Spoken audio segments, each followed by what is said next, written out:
के बाद शास्त्री जी ने पाकिस्तान के साथ एक समझौता किया।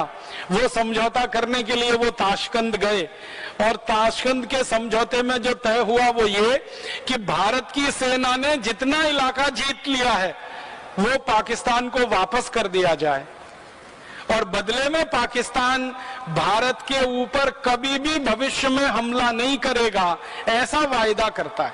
तो पाकिस्तान ने लिखित रूप में यह कहा और उसके दस्तावेज मौजूद हैं कि हम भारत की तरफ कभी भी हमला नहीं करेंगे, आंख उठाकर नहीं देखेंगे, बस इस बार हमें माफ कर दिया जाए और जो इलाका भारत की सेना के कब्जे में है वो हमें वापस कर दिया जाए।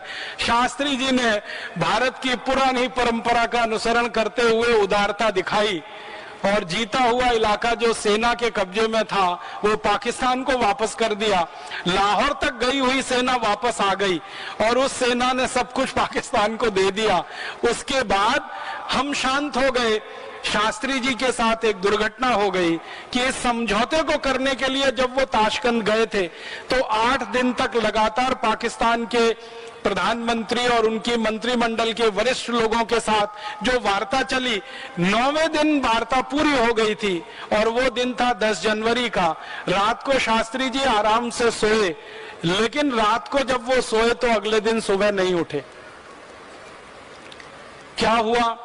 वो रात को सोते थे तो दूध पीते थे, ये उनका नियम था और वो दूध उनका नौकर उनको बना के देता था।